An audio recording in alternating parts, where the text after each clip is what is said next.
ఈ ఎంసెట్ లేదా ఎఫ్సెట్లో మంచి ర్యాంక్ రాని విద్యార్థులకు బెస్ట్ ఆల్టర్నేటివ్ సిఏ కోర్సులు అడ్మిషన్లు జరుగుతున్నవి.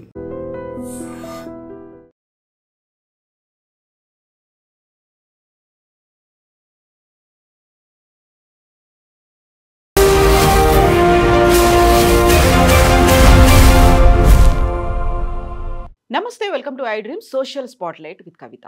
ఇరాన్ ఇజ్రాయెల్ మధ్య యుద్ధం 12 రోజుల పాటు కొనసాగింది. మధ్యలో అమెరికా కూడా ఎంటర్ అయింది. సడన్ గా ఇరాన్ సీజ్ ఫైర్ ని అనౌన్స్ చేసింది. అయితే ఇజ్రాయెల్ మాత్రం ఇప్పటికీ రాకెట్లని బాంబుల్ని ప్రయోగిస్తుంది అనేటువంటి వార్తలు వస్తున్నాయి. యాక్చువల్ గా ఇరాన్ ఇజ్రాయెల్ మధ్య ఒక యుద్ధం గనక జరిగితే భారతదేశానికి విపరీతమైనటువంటి ఎఫెక్ట్ ఉంటుంది అనేది కొంతమంది అంటే, ఇరాన్ దగ్గర అంత కెపాసిటీ లేదు అనే మాటతో పాటుగా అమెరికా ఎందుకు కలుగ చేసుకోవాల్సి వచ్చింది, ఎందుకని ఒక డివిజన్ లాగా కనిపిస్తుంది, ఇరాన్ ఒంటరి అయిపోయింది, ఇన్ని రకాల వార్తలు వాదనలు ఎందుకు వినిపించాయి, ఇరాన్ ఇజ్రాయెల్ మధ్య కనుక యుద్ధం కంటిన్యూ అవుతే జరగబోయేటువంటి పరిణామాలు ఎలా ఉండబోతున్నాయి. మనతో పాటుగా ఉన్నారు centre for human security studies founder doctor Ramesh Kanneganti గారు. రమేష్ గారు నమస్కారం. నమస్తే కవిత గారు. నమస్తే అండి. It's happy to SIT with you again across a table and discuss about world politics, geo politics, especially the Jewish state Israel, the Islamic republic Iran. ఈ రెండింటి మధ్య జూన్ 12 నుంచి ఇవాళ జూన్ 24, గత 12 రోజుల్లో జరిగిన యుద్ధం ప్రపంచం మొత్తాన్ని కుదిపేసింది. ముఖ్యంగా అంటే ప్రపంచంలో ఉన్న 195 దేశాల్లో ఏకైక యూదు జూవిష్ స్టేట్ ఇజ్రాయెల్ విత్ 90 లక్షల మంది పాపులేషన్. మామూలుగా చూసుకుంటే అన్ని చిన్న దేశాల కంటే చాలా చిన్న దేశం అది. అంటే మన ఒక జిల్లా అంతే. ఆంధ్రప్రదేశ్లో కానీ తెలంగాణలో కానీ ఉన్న ఒక డిస్టిక్ ఎంత ఉంటుందో హైదరాబాద్ అంతా కూడా హైదరాబాద్ కూడా ఉండదు. ఇంకా చెప్పాలంటే ఒక డిస్టిక్ కన్నా తక్కువ వైశాల్యం కానీ జనాభా కానీ ఇజ్రాయెల్. ఇంకో పక్కన ఇరాన్ 1979 వరకు 78-79 వరకు షా ఆఫ్ ఇరాన్ రూల్ చేస్తూ ఉండేవాడు. అప్పుడు అక్కడ పరిస్థితి అమెరికా, ఇజ్రాయెల్, ఇరాన్ ఫ్రెండ్స్. 1978-79 మధ్య షా ఆఫ్ ఇరాన్ ప్రభుత్వం కూలిపోయి ఎప్పుడైతే Ayatollah Khomeini Islamic Republic of ఇరాన్గా ఏర్పడిందో అప్పటి నుంచి అమెరికా, ఇజ్రాయెల్ బద్ధశత్రువులైనవి. సో ఆ 79 నుంచి వాటి వరకు రావణ కాష్టం లాగా అటు అమెరికా మధ్య, ఇటు ఇజ్రాయెల్ అమెరికా ఫ్రెండ్స్, ఇజ్రాయెల్ అమెరికాకి వ్యతిరేకంగా ఇరాన్ 1979 నుంచి ఇవాళ వరకు గొడవ జరుగుతూనే ఉంది. జూన్ 12, 2025 తీసుకుంటే ఇజ్రాయెల్ ప్రియంప్టివ్గా ఇరాన్ మీద దాడి చేసి ఇరాన్కి సంబంధించిన మిలిటరీ జనరల్స్ని, సైంటిస్టులని, న్యూక్లియర్ ఎన్రిచ్మెంట్ ప్రోగ్రాము అంటే అణ్వాయుధాలు తయారు చేస్తున్నాము అనే ఒక దాని మీద ఉన్న న్యూక్లియర్ ఎన్రిచ్మెంట్ ప్రోగ్రామ్కి సంబంధించి అవి చేసినప్పుడు అటాక్స్ చేశారు. ఆ అటాక్స్ చేసినప్పుడు ఇరాన్ ఫుల్ ఫ్లెడ్జ్డ్ వార్లోకి వెళ్ళిపోయింది. ఇరాన్కి ఇజ్రాయెల్కి మధ్య జరిగిన వారు it has taken a different direction. 1967లో ఇజ్రాయెల్ చుట్టుపక్కల ఉన్న Lebanon, Syria, Jordan, Egypt, right, and Palestine, ఈ ఏరియాలతో 1962లో 6 డే వార్ జరిగింది ఇజ్రాయెల్కి, ఇజ్రాయెల్ చుట్టుపక్కల ఉన్న అరబ్ కంట్రీస్కి. దాని తర్వాత 12 రోజుల పాటు ఇజ్రాయెల్ ఈ స్థాయిలో వేరే ఒక ఇస్లామిక్ కంట్రీ మీద అటాక్ చేయడం అనేది 1967 నుంచి 2025 వరకు మధ్యలో ఎప్పుడు లేదు. ఫస్ట్ టైం ఇది జరిగి కూడా నార్మల్గా జరగల, చాలా మూడవ ప్రపంచ యుద్ధము రాబోతున్నదా అన్నట్టుగా జరిగింది. సో అమెరికా కలగ చేసుకొని American president Donald Trump first ఏమన్నారు, let Iran and Israel will decide whatever it is, మేమేమి దీంట్లో జోక్యం చేసుకో అన్నారు. అందులోనూ మిడిల్ ఈస్ట్ అనేది చాలా ప్రమాదకరమైనటువంటి ప్రాంతం అనేది కూడా ట్రంప్ అన్నారు. ఇంకోటి ఎందుకంటే మిడిల్ ఈస్ట్ లేదా మన వైపు నుంచి చూసినప్పుడు భారతదేశం వైపు నుంచి పశ్చిమాసియా అంటాం, వెస్ట్ ఏషియా అంటాం. అమెరికా నుంచి చూసినప్పుడు అదే ఏరియాని మిడిల్ ఈస్ట్ అంటాం. ఇక్కడ ప్రపంచానికి సంబంధించిన చమురు, petrol, crude oil, natural gas ఏదైనానండి, గల్ఫ్ కోఆపరేషన్ కౌన్సిల్ కంట్రీస్ అని Iran, Iraq, Saudi Arabia, Yemen, Oman, Bahrain, Qatar, and then you have UAE, United Arab Emirates. ఈ 7-8 కంట్రీస్ ఏవైతే ఉన్నాయో ఇక్కడి నుంచి చాలా వరకు చమురు, oil, natural crude oil, gas, petroleum ఉత్పత్తులు స్ట్రైట్ ఆఫ్ హర్ముజ్ ద్వారా ఇటు హిందూ మహాసముద్రం నుంచి పసిఫిక్ మహాసముద్రం వరకు వెళ్తాయి. హర్ముజ్ జలసంధి హర్ముజ్ జలసంధి అంటారు, స్ట్రైట్ ఆఫ్ హర్ముజ్. ఇంకో పక్కన ఇజ్రాయిల్లో ఉన్న, అంటే ఇజ్రాయిల్కి అంటే పక్కన అంటే పాలస్తీనాలో ఉన్న, గాజాలో ఉన్న హమాస్ అనే ఒక టెర్రరిస్ట్ ఆర్గనైజేషన్కి ఫండింగ్ ఇరాన్ ఇస్తున్నది అనేది ఒకటి. ఇంకొకటి, అదే ఇరాను హెజ్బుల్లా అనే ఒక టెర్రరిస్ట్ ఆర్గనైజేషన్కి ఫండింగ్ ఇస్తుంది. అదేమో లెబనాన్ నుంచి ఆపరేట్ అవుతుంది. ఎవరికి వ్యతిరేకంగా? మళ్ళీ ఇజ్రాయెల్కి. ఇంకొకటి హౌతీ రెబల్స్, హౌతీ టెర్రరిస్టులు. వాళ్ళు ఎక్కడి నుంచి? ఇరాన్ సపోర్ట్తో మన Yemen. So Houthis, Hezbollah, Hamas, ఈ మూడు హెచ్లకి సపోర్టు ఇరాన్ చేస్తున్నది. ఆయుధాలు ఇచ్చి, ఆర్మ్స్, ఎమ్యునేషన్స్, మనీ, ఐడియాలజికల్గా సైద్ధాంతికపరమైన support, ideological support, material support, money support, arms support Iran ద్వారా ఈ 3 టెర్రరిస్ట్ ఆర్గనైజేషన్స్కి వెళ్ళి హమాస్, హౌతీస్ అండ్ హెజ్బుల్లా ఇజ్రాయెల్కి వ్యతిరేకంగా దాడులు చేస్తున్నారు. ఇజ్రాయెల్తో పాటుగా హౌతీ రెబెల్స్ అయితే ఇంకొక ముందుకు అడిగేసి ఎర్ర సముద్రము, రెడ్ సీలో వస్తున్న ఎన్నో షిప్పుల్ని కొడటానికి ఈ హౌతీ రెబెల్స్ మిసైల్స్ వాడి, డ్రోన్స్ వాడి, రాకెట్ లాంచర్స్ వాడి, ఎందుకంటే యెమెన్కి పక్కనే ఆ జలసంధి ఉంది, బాబ్ ఎల్ మందేబ్ గార్ గల్ఫ్ ఆఫ్ ఏడెన్ అంటారు. ఎర్ర సముద్రము హిందూ మహాసముద్రంలో కలవటానికి ఈ బాబ్ ఎల్ మందేబ్ అనే ఒక చోక్ పాయింట్, అంటే చాలా నారో ప్యాసేజ్, చాలా ఇంపార్టెంట్. యువతల పక్కనేమో స్ట్రైట్ ఆఫ్ హర్ముజ్, ఈ గల్ఫ్ కోఆపరేషన్ కౌన్సిల్ కంట్రీస్, ఇందాక మీకు చెప్పాను నేను, Iran, Iraq, Oman, Kuwait, Qatar, Bahrain, UAE. వీటినే ఓపెక్ కంట్రీస్ అని కూడా కాదండి, ఇది Gulf Cooperation Council countries. OPEC వేరు, అది organization for petroleum exporting countries. అది దాంట్లో ఇంక వేరే వేరే ఖండాల వాళ్ళు కూడా ఉన్నారు, అంటే వేరే కాంటినెంట్స్ నుంచి కూడా. ఇక్కడ ఎక్కువ గల్ఫ్ కోఆపరేషన్ కౌన్సిల్ కంట్రీస్ అంటారు. ఈ గల్ఫ్ కోఆపరేషన్ కౌన్సిల్ కంట్రీస్లో నుంచి 15 to 20% of the world energy means petroleum, natural gas, crude oil will pass through the Strait of Hormuz. Gulf Cooperation council country నుంచి ఇటువైపు. ఇది గల్ఫ్ కోఆపరేషన్ కౌన్సిల్ కంట్రీస్ 8 చెప్పాను ఇక్కడ. Straight of Hormuz ద్వారా ప్రపంచానికి reach అవుతాయి. ఇవన్నీ ఇబ్బందుల్లోకి వెళ్తాయి. ఏది? ఇరాన్, ఇజ్రాయెల్ కొట్టుకుంటే. ఇదొకటి. ఈ వైపున చూడండి, ఇప్పుడు ఇక్కడ Bab el Mandeb or Gulf of Aden అంటారు. ఇది ఎర్ర సముద్రము, సూయజ్ కెనాల్, ఈజిప్ట్ ఆధీనంలో సూయజ్ కెనాల్ ఉంటుంది. సూయజ్ కెనాల్ ద్వారా ఎర్ర సముద్రంలోకి షిప్పులు వస్తాయి. ఎక్కడి నుంచి? యూరోప్ నుంచి. యూరోప్లో స్టార్ట్ అయిన షిప్పు మధ్యధరా సముద్రం నుంచి సూయజ్ కెనాల్ వచ్చి, సూయజ్ కెనాల్ నుంచి ఎర్ర సముద్రంలోకి షిప్పులు ఎంటర్ అవుతాయి. ఇది యూరోప్ నుంచి వచ్చే షిప్పులు. ఈ ఎర్ర సముద్రంలోకి కిందకు వచ్చినప్పుడు ఇక్కడ ఈ వైపును గుర్తుపెట్టుకోండి, ఇక్కడ యెమెన్ అనే దేశం ఉంది. ఈ యెమెన్ దేశములో హౌతీ అనే ఒక టెర్రరిస్ట్ ఆర్గనైజేషన్, హౌతీ రెబెల్స్. ఈ హౌతీ రెబెల్స్కి ఈ ఇరాన్ అనే దేశము సపోర్ట్ చేస్తున్నది.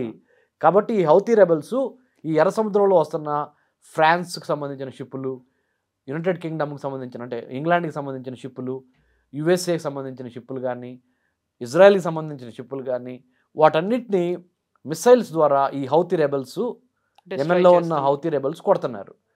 సో ప్రపంచానికి కావాల్సిన చమురు నిల్వలు యువతల పక్కనేమో ఈ ఎర్ర సముద్రంలో నుంచి వచ్చే బాబ్ ఎల్ మందేబ్ అనే జలసంధి, ఈ గల్ఫ్ కోఆపరేషన్ కౌన్సిల్ కంట్రీస్ వచ్చే స్ట్రైట్ ఆఫ్ హర్ముజ్. ఈ రెండు గనక ఈ టెర్రరిస్ట్ ఆర్గనైజేషన్స్ కానీ లేదా ఇరాన్ కానీ కొడితే షిప్పులన్నీ అయిపోతాయి. ఈ విషయం పూర్తిగా అమెరికాకి అర్థమయ్యి, డొనాల్డ్ ట్రంప్కి అర్థమయ్యి, ఎట్టి పరిస్థితుల్లోనూ ఈ కాన్ఫ్లిక్ట్ ఇంకా పెరగకూడదు, అందుకని 10 రోజులు టైం ఇస్తే, ఫస్ట్ ఏమో 60 రోజులు టైం ఇచ్చాడు ఇరాన్కి, అవును మీరు మాట్లాడుకుందాం రండి, మీరు కనుక న్యూక్లియర్ అంటే అణ్వాయుధాలని మీరు నిర్వీర్యం చేస్తే, if you can decimate, destroy or halt uranium enrichment program, then we will not hit you or Israel also will not hit you అని డొనాల్డ్ ట్రంప్ ఫస్ట్ చెప్పాడు. 60 రోజులు టైం ఇచ్చారు ఏప్రిల్ నుంచి. ఏప్రిల్ వెళ్ళిపోయింది, మే వెళ్ళిపోయింది, జూన్ వచ్చింది. జూన్లో ఇజ్రాయెల్ వెళ్ళి ఫస్ట్ ఇరాన్ అటాక్ చేసింది ఆన్ 12th జూన్.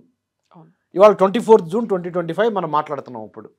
ఇప్పుడు వరకు ఏమైంది, ఇక అర్థమైపోయింది అమెరికాకి, ఇజ్రాయెల్ ఆగేటట్లేదు, ఇరాన్ ఆగేటట్లేదు. అందుకని ఇరాన్ దగ్గర ఉన్న న్యూక్లియర్ ఫెసిలిటీస్ ఏవైతే ఉన్నాయో, 3 ఫెసిలిటీస్, నతాంజ్, ఫోర్దో, ఇస్ఫాఖాన్, ఈ 3 ఫెసిలిటీస్ని, ఇరాన్లో ఉన్న 3 న్యూక్లియర్ ఫెసిలిటీస్ని అమెరికా B-2 స్టెల్త్ బాంబర్స్ పంపించి, ఆ B-2 స్టెల్త్ బాంబరు ఖరీదు $2 బిలియన్ పైన ఉంటుంది ఒక్కొక్క బాంబు, ఒక్కొక్క ఆ B-2 బాంబర్. ఆ B-2 bomber is like A bat, B-80 bat అంటే గబ్బిలం, చూస్తానికి నల్లగా గబ్బిలం ఆకారంలో ఉంటుంది. B-2 స్టెల్త్ బాంబర్ అంటే అదొక ఫైటర్ జెట్ లాగా ఉంటుంది. స్టెల్త్ అంటే ఏంటి, సీక్రెట్, రాడార్ వ్యవస్థ కూడా అది వస్తున్నట్టు తెలియదు. ఇంకోటి ఏంటి తెలుసా కవిత గారు, 50,000 భూమికి 50,000 అడుగుల ఎత్తులో B-2 స్టెల్త్ బాంబర్ ప్రయాణం చేస్తుంది. ఫ్లైట్లో ఎన్ని వేల అడుగులు, 30,000 అడుగులు. అంటే ఫ్లైట్ కన్నా ఇంకొక 20,000 అడుగుల ఎత్తులో B-2 స్టెల్త్ బాంబర్ ప్రయాణం చేసి ఇరాన్, ఎక్కడ అమెరికా, ఎక్కడ ఇరాన్, అమెరికా నుంచి ఇరాన్ వెళ్తానికి B-2 స్టెల్త్ బాంబర్లు గంటకి 1100 నుంచి 1200, 1500 కిలోమీటర్ల స్పీడ్ వెళ్ళగలవు. అంత స్పీడ్ వెళ్ళినా కానీ 18 గంటలు పట్టింది.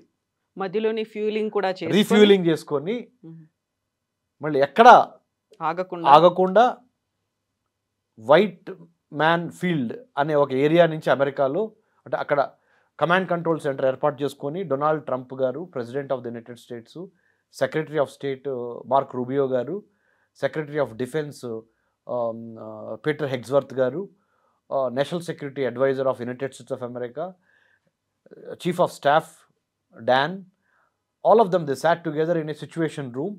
G7 సమావేశంలో ఉన్న ప్రెసిడెంట్ ట్రంప్ కెనడాలో G7 సమావేశం జరుగుతుంది, అక్కడి నుంచి ఫాస్ట్గా తిరిగి వచ్చేసేసి 10 రోజులు టైం ఇచ్చాడు మళ్ళీ ఇరాన్కి. ఏమని, 10 రోజుల్లో మేము ఏం చేయబోతున్నామో ఇరాన్ మీద మేము చేస్తాము అని ట్రంప్ చెప్పి, ఇక్కడ మీరు గమనించారా 2 కామన్ పాయింట్స్. ఇజ్రాయిల్ చెప్పకుండానే కంటిన్యూస్గా బాంబింగ్ చేస్తుంది. జూన్ 12 అమెరికాకి ఇరాన్కి మధ్య పీస్ టాక్స్ జరగబోతున్నాయి అని తెలిసి ఇరాన్కి అవకాశం ఇవ్వకుండా, అమెరికా కూడా అవకాశం ఇవ్వకుండా ఇజ్రాయిల్ ఇరాన్ మీద బాంబులు వేసేసింది. ఇప్పుడు జూన్ 12. అదే మళ్ళీ రిపీట్ అయింది ఇక్కడ. 10 రోజులు మేము ఇరాన్ మీద మా ప్రణాళిక ఏంటి, మా ప్లాన్ ఆఫ్ యాక్షన్ 10 రోజుల్లో చెప్తాము అని డొనాల్డ్ ట్రంప్ ఎప్పుడు చెప్పాడు, జూన్ 22వ తారీఖు చెప్పాడు. అందరూ ఏమనుకుంటున్నారు, ఇరాన్ కూడా ఏమనుకుంది, ఇంకా టైం ఉంది, జూన్ 22గా చెప్పింది ఆయన 10 రోజులని, ఈ లోపల ఇజ్రాయెల్ మీద ఎంత డ్యామేజ్ చేస్తే అంత చేసేద్దామని ఇరాన్ కూడా తిరిగి మిసైల్స్ పంపిస్తుంది, బ్యాలిస్టిక్ మిసైల్స్. ఇజ్రాయెల్ యొక్క టౌన్ అయిన టెలవీవ్ మీద, బేర్షేబా మీద. నేను ఇజ్రాయెల్లో ఉండి చదువుకొని వచ్చాను 2 ఏళ్ళు, ఆ ఏరియాస్ అన్ని తిరిగి వచ్చాను. సో సంపూర్ణమైన పూర్తి అవగాహన, ఫీల్డ్ లెవెల్ నాలెడ్జ్తోనే మాట్లాడుతున్నాను. నేను పుస్తకాలు చూసో లేకపోతే టీవీ షోలు చూసో మాట్లాడట్లేదు, ఇంగ్లీష్ పేపర్స్ చదువు లేదా తెలుగు పేపర్లు చదువు. I studied in Israel. I had been to Jordan also. I had been to Turkey also. I had been to Palestine also. So Telugu land నుంచి, మన 2 తెలుగు రాష్ట్రాల నుంచి I have a PhD in American studies చేసి ఢిల్లీ JNUలో నా field వర్క్లో భాగంగా America Israel రక్షణ సంబంధాల మీద నా పిహెచ్డి ఢిల్లీ JNU నుంచి, school of international studies.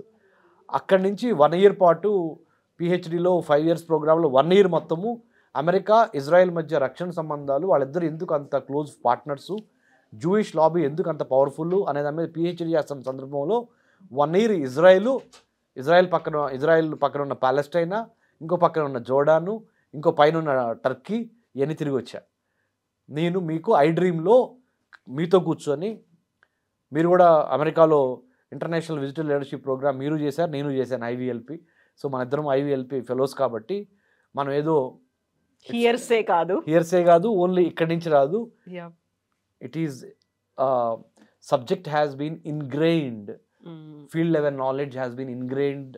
That's why we're giving the first hand knowledge. So Donald Trump ఏం చేశాడు? I'm talking about 22nd June. 22nd June ఏమని చెప్పాడు? 10 days టైం ఇస్తున్నాను అని చెప్పాడు ఇరాన్కి. ఇజ్రాయెల్ మీద మీరు బాంబులు వేయటం ఆపేయాలి. మీరు కూడా ఇజ్రాయెల్ని చెప్పలా, ఇజ్రాయెల్నేమో తగ్గమని చెప్పలా, ఇరాన్ని తగ్గమని చెప్పాడు డొనాల్డ్ ట్రంప్. అందరూ ఏమనుకుంటున్నారు? ఓహో, డొనాల్డ్ ట్రంప్ ఏదన్నా ఒక ప్లాన్తో బయటకు వస్తాడు అనుకున్నారు. ఏం ప్లాన్తో వచ్చాడు చెప్పనా? G7 సమ్మిట్ కెనడాలో నుంచి బ్యాక్ వచ్చేసి ఇరాన్కి చెప్పకుండా, ఆబ్వియస్లీ చెప్పరు, ఇజ్రాయెల్కి చెప్పకుండా, వాళ్ళిద్దరు కొట్టుకుంటున్నారు కదా, ఎవరికి చెప్పకుండా తన నేషనల్ సెక్యూరిటీ అడ్వైజరు, తన వైస్ ప్రెసిడెంటు JD Vance, తన సెక్రటరీ ఆఫ్ స్టేటు, తన డిఫెన్స్ సెక్రటరీని కూర్చోబెట్టుకొని ఓ పని చేద్దాం మనం, 2001 September 11 అటాక్స్ జరిగినాయి. దాని తర్వాత ఇంతవరకు ఎప్పుడు B2 స్టెల్త్ బాంబర్లను వాడలా మనం, ఈసారి వాడదాం. 30,000 pounds, 30,000 pounds worth of 30,000 pounds అంటే వెయిట్ ఆఫ్ బాంబ్స్ని ఈ B2 స్టెల్త్ బాంబర్ కింద ఇట్లా అటాచ్ చేసి, ఈ B2 స్టెల్త్ బాంబరు గంటకి 1000 నుంచి 1100 కిలోమీటర్ల స్పీడ్తో అమెరికా నుంచి ప్రయాణం చేసి కొన్ని వేల కిలోమీటర్ల అవతల ఇరాన్ వెళ్ళి, ఇరాన్లో ఉన్న నెతాంజ్, ఫొర్దో, ఇస్ఫహాన్ అనే 3 న్యూక్లియర్ సైట్స్ మీద పైనుంచి ఈ B2 స్టెల్త్ బాంబర్ల కింద ఉన్న బంకర్ బస్టర్ బాంబ్స్ డ్రాప్ చేసింది. B2 స్టెల్త్ బాంబర్ ఇది అనుకోండి, దీని కింద బంకర్ బస్టర్ బాంబ్స్ని క్యారీ చేసింది ఈ B2 స్టెల్త్ బాంబర్. B2 ఇట్లా వెళ్ళి కరెక్ట్గా ఆ 3 లొకేషన్స్లో డ్రాప్ చేసింది. ఇది బంకర్ బస్టర్ బాంబ్ అంటారు. అంటే ఏంటి తెలుగులో సామాన్యులు కూడా అర్థం కావాలి కదా, మరి ఐ డ్రీమ్ చూస్తున్న వాళ్ళకి. బంకర్ బస్టర్ బాంబ్ అంటే ఏంటంటే, భూమి మీద ఉన్న వాటినే నాశనం చేయకుండా భూమి లోపల 200 నుంచి 300 అడుగుల లోతులోకి వెళ్ళి అక్కడున్న అణ్వాయుధ కేంద్రాన్ని బద్దలు కొట్టింది. That's called bunker buster bomb. ఆ బంకర్ బస్టర్ బాంబ్ని క్యారీ చేసింది ఎవరు? B2 stealth bomber. గబ్బిళం లాగా ఉంటుంది, బ్యాట్ లాగా, చెప్పాను కదా. రాడార్ వ్యవస్థ కూడా అందదు, భూమికి 50,000 అడుగుల ఎత్తులో ప్రయాణం చేసింది. ఇవన్నీ ప్రత్యేకతలు. అది ఇప్పుడేంటి జరిగింది? ఇరాన్కి అర్థమైపోయింది, అమెరికా వచ్చి మా న్యూక్లియర్ ఫెసిలిటీస్ అన్నింటినీ బద్దలు కొట్టింది, కొన్ని లక్షల అంటే డాలర్ల నష్టం జరిగిపోయింది, ఆస్తి నష్టం. ముఖ్యంగా న్యూక్లియర్ వెపన్స్ అని నాశనం అయిపోయినాయి. ఇక మాకు మిగిలింది ఏంటి, ఏం చేయాలి అని ఆలోచిస్తుంది ఇరాన్. ఇజ్రాయెల్ ఏంటి, ఓహో ఇరాన్ దగ్గర న్యూక్లియర్ వెపన్స్ లేవు కదా, ఇప్పుడు we're ready to take care of Iran completely, neutralize or destroy Iran అని ఇజ్రాయెల్ చాలా ఎక్కువగా వేగం పెంచింది. ఇద్దరికి ఒకే మాట చెప్పాడు డొనాల్డ్ ట్రంప్, కొట్టుకోవటం ఆపేయండి, కాల్పుల విరమణ చేయండి, సీజ్ ఫైర్ చేయండి, లేదా ఇరాను ఈ స్ట్రైట్ ఆఫ్ హర్మూజు, ఈ బాబెల్ మందేబు రెండింటిని, 2 చోక్ పాయింట్స్ని ఆపి కొన్ని వేల షిప్పుల్ని ఆపగల సామర్థ్యం ఇరాన్కు ఉంది. ఇరాన్కి ఇరాన్ యొక్క ప్రాక్సీలైన టెర్రరిస్ట్ ఆర్గనైజేషన్ అయిన హెజ్బుల్లాకి కానీ, హమాస్కి కానీ, హౌతీస్కి కానీ. సో ఆ సిచ్యువేషన్ ప్రపంచం మొత్తానికి చాలా బ్యాడ్ అయిపోద్ది అలా జరిగితే. ఇజ్రాయెల్ ఏంటి, యుద్ధం ఎంత త్వరగా ఆగితే అంత మంచిది, సివిలియన్ పాపులేషన్ చచ్చిపోకూడదు.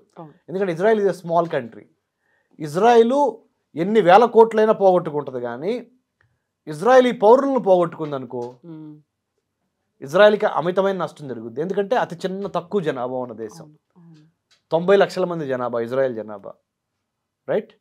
సో ఇరాన్కి కావాల్సిందేమో ఎట్టి పరిస్థితుల్లో ఇజ్రాయెల్ని కొడతాం, ఇజ్రాయెల్కి కావాల్సిందేమో ఇరాన్లో ఉన్న న్యూక్లియర్ ఫెసిలిటీస్ని ధ్వంసం చేయటం. ఇది వీళ్ళకి కావాలి, ఇది వీళ్ళకి కావాలి. అమెరికా వచ్చి న్యూక్లియర్ ఫెసిలిటీస్ని నాశనం చేసేసింది. అంటే ఇజ్రాయెల్ వన్ ద వార్ అన్నట్టు. ఇజ్రాయెల్ కావాల్సింది అదే కదా, ఇరాన్లో ఉన్న న్యూక్లియర్ ఫెసిలిటీస్ ధ్వంసం అయిపోవాలి. అదే అమెరికా వచ్చి చేసేసింది. ఇక మిగతాదంతా ఇజ్రాయెల్ చూసుకోగలదు. మరి ఇరాన్కి ఏం కావాలి? జూయిష్ స్టేటు నాశనం అవ్వాలి. నాశనం అయితేనే మేము హ్యాపీగా ఉంటామని ఇరాన్ ఫీల్ అవుతుంది. అమెరికా జూయిష్ స్టేట్ని నాశనం అయితే చేయలేదు కానీ, but it has neutralized or compromised many of its assets. So this is the present condition. Donald Trump took the proactive stance and then sent this particular 3 nuclear sites ki B-2 stealth bomber dwara, bunker buster bombs dwara. So B-2 stealth is a carrier of these bunker buster bombs and then neutralized Natanz, Fordo and then Isfahan in 3 places lo. So this is the situation. Right now America won the war temporarily. But long term స్ట్రాటజిక్గా అమెరికాకి 80,000 మంది officers, అమెరికాకు చెందిన officers వేరే వేరే దేశాల్లో military బేసెస్లో పనిచేస్తున్నారు. ప్రపంచంలో 195 దేశాలు ఉంటే 80 దేశాల్లో అమెరికన్ మిలిటరీ బేసెస్ ఉన్నాయి. ఆ అమెరికన్ మిలిటరీ బేసెస్ ఉన్న దేశాల్లో ఇరాక్లోనూ ఉంది, ఖతార్లోనూ ఉంది, బహ్రెయిన్లోనూ అమెరికన్ బేస్ ఉంది. ఈ 3 ఇరాన్కి దగ్గరగా ఉంటాయి అంటే జాగ్రఫీ ప్రకారం. సో ఈ 3 దేశాల్లోకి వెళ్ళి వీళ్ళు ఇరానియన్స్ అమెరికన్ బేసెస్ మీద బొంబార్డ్మెంట్ స్టార్ట్ చేశారు. సో ఇది పరిస్థితి ఇప్పుడు రైట్ నో ఉన్న పరిస్థితి. We have to wait and see another 24 hours. ఇంకొక 24 గంటలు వెయిట్ చేసిన తర్వాత అమెరికా ఎలా రిటాలియేట్ అవుతుంది, దీనికి ఇజ్రాయెల్ ఎలా రిటాలియేట్ అవుద్ది, ఎలా తిరుగుబాటు చేస్తుంది, ఇరాన్ ఏ విధంగా దాన్ని తట్టుకొని ఇంకొక ఎత్తు పై ఎత్తేస్తుందా, ఈ ఈ చదరంగంలో ఈ 3 ప్లేయర్స్ అనేది ఒకటి. అసలు మనం ఆలోచించాల్సింది ఏంటంటే కవిత మేడం గారు, భారతదేశం అనేది ఒక గొప్ప లీడర్షిప్ ఉన్నది. ఎట్లా ఇరాన్కి ఇజ్రాయెల్కి మధ్య రెండింటి మధ్య సయోధ్య కుదర్చగలిగిన శక్తి భారతదేశానికి ఉంది. At the same time America ప్రయత్నం చేస్తుంది ఇరాన్కి ఇజ్రాయెల్కి మధ్య శాంతి తీసుకురావడానికి ఏదో ఒక విధంగా. కానీ అమెరికా ఇజ్రాయెల్ వైఫే పార్షియల్గా అంటే it is biased towards Israel. America we all know న్యూట్రల్గా మాత్రం లేదు. అవుట్ రైట్గా America and Israel are 2 very closest strategic partners and friends because of Judeo-Christian values. Jesus Christ was a Jew. Once Jesus Christ was crucified by Romans, people who believed in Jesus Christ started Christianity. America is a Christian nation. So obviously వాళ్ళ allegiance కానీ వాళ్ళ యొక్క relation కానీ ఇజ్రాయెల్తో చాలా స్ట్రాంగ్గా ఉంటుంది. Judeo Christian values, that too right wing government అమెరికాలో, దట్ ఈస్ డొనాల్డ్ ట్రంప్. ఇజ్రాయెల్లో Benjamin Netanyahu is also right wing government. So 2 right wing governments. At the same time Ayatollah Khomeini is also fundamental and extremist of Islamic nature. ఇక్కడ Ayatollah Khomeini in Iran. So ఇది ముఖ చిత్రం అనమాట. So ఇంకోటి ఏంటంటే the most powerful lobby organization in the United States is America Israel Public Affairs Committee, AIPAC అంటారు. America Israel Public Affairs Committee is the second most powerful lobby organization in the United States next to National Rifles Association. So they have the power to influence congressmen. So American president ఏం చేసినా కానీ to help Israel, ఈ ఐపెక్ Jewish lobby కూడా ఆయనకి padding ఇస్తూ ఉంటుంది, ఆయన support చేస్తూ ఉంటుంది అమెరికాలో. సో ఇట్లా there are so many permutations and combinations. We have to wait and see in the days to come what will emerge on the big screen. But one thing is for sure, ఇదంతా యుద్ధం. అసలు యుద్ధం ఆపి శాంతి కోసం ప్రయత్నాలు చేయటం అనేది చాలా అవసరము. ఎందుకు అవసరం అంటే ఆర్థిక, రాజకీయ, వాణిజ్య, వర్తక, వ్యాపార, సాంస్కృతిక సంబంధాలు నిలబడి దేశాలన్నీ పురోగతి చెందాలి అంటే యుద్ధం ఆగాలి. ఎందుకంటే 2020వ సంవత్సరం నుంచి కరోనా వెంటాడింది. Chinese orchestrated venomous imperial design in 2020 ఆ 2019 అని నేను చెప్పా. కోవిడ్ అంటే COVID, కోవిడ్ అంటే నేను ఇచ్చిన అర్థం Chinese orchestrated venomous imperial design in 2019 to occupy 5 spaces in the globe. ప్రపంచంలో ఉన్న మ్యానుఫ్యాక్చరింగ్ స్పేస్ని, పొలిటికల్ స్పేస్ని, సైబర్ స్పేస్ని, మ్యారిటైమ్ స్పేస్ని, సర్వీస్ సెక్టర్ స్పేస్ని పెనట్రేట్ చేసి, ఆక్యుపై చేసి, ఎన్లార్జ్మెంట్, ఎంట్రాప్మెంట్, ఎన్సర్కిల్మెంట్ అనే 3 విధానాల ద్వారా చైనా ప్రపంచాన్ని తన హస్తగతం చేసుకోవడానికి అమెరికాకి వ్యతిరేకంగా పన్నిన ఒక పెద్ద వ్యూహము. ఆ వ్యూహంలో ఒక biological weapon is COVID-19. Chinese orchestrated venomous imperial design.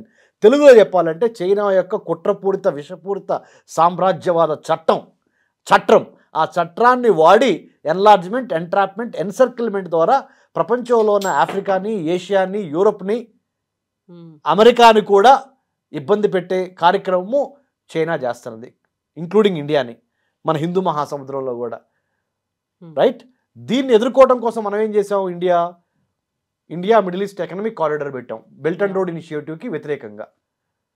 ఆ India middle east economic corridor success అవ్వాలంటే ఇరాన్, ఇజ్రాయెల్ మధ్య వార్ ఉండకూడదు, ఇక్కడ పీస్ ఉండాలి, లేకపోతే మనము ఇక్కడ ఇబ్బంది పడతాం. సో ఏ విధంగా చూసినా ఇరాన్, ఇజ్రాయెల్ మధ్య వారు, ఇజ్రాయెల్ ఇంపార్టెంటే ఇండియాకి, ఇరాన్ ఇంపార్టెంటే.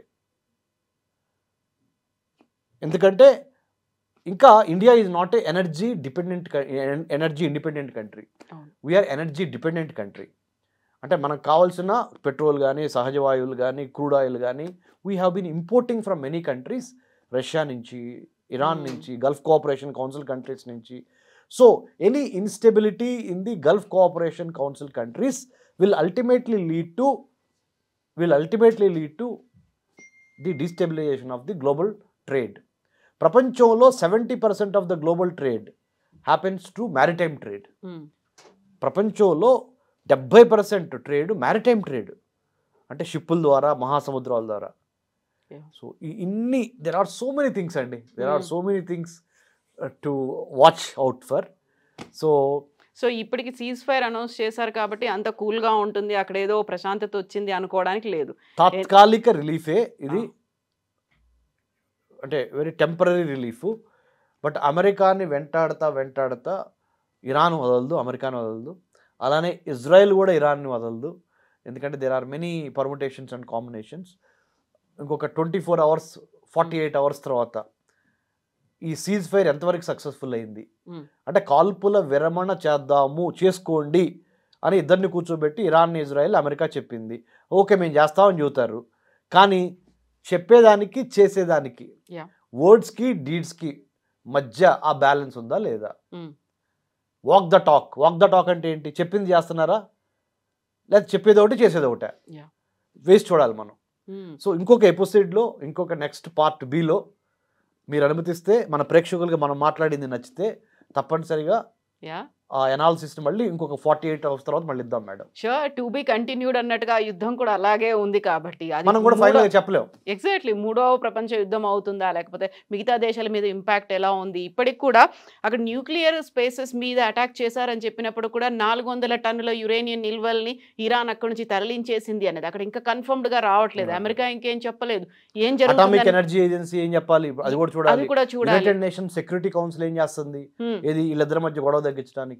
అవును, తర్వాత యూరోపియన్ యూనియన్ ఏం చేస్తుంది, చైనా ఏం చేస్తుంది, రష్యా ప్లాన్స్ ఏంటి?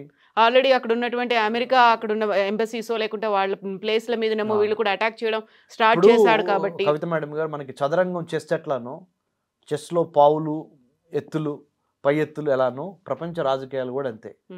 Russia, China, United States, Israel, Iran, India, European Union, France, Germany, UK.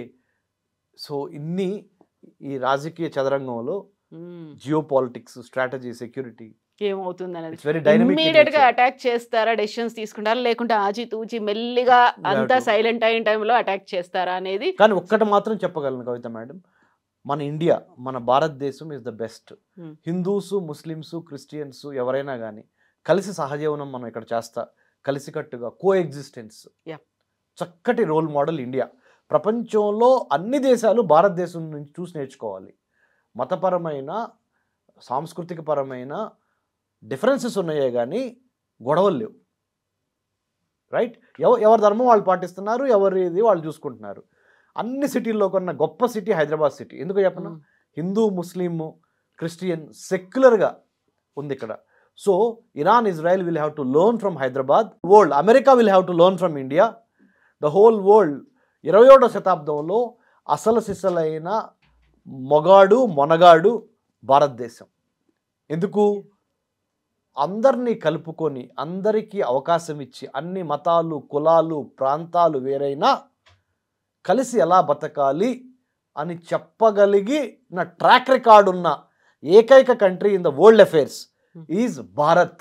BHARAT అంటే building a harmonious and audacious Raj to advance trade technology talent and decimate terrorism from the root cause is called Bharat.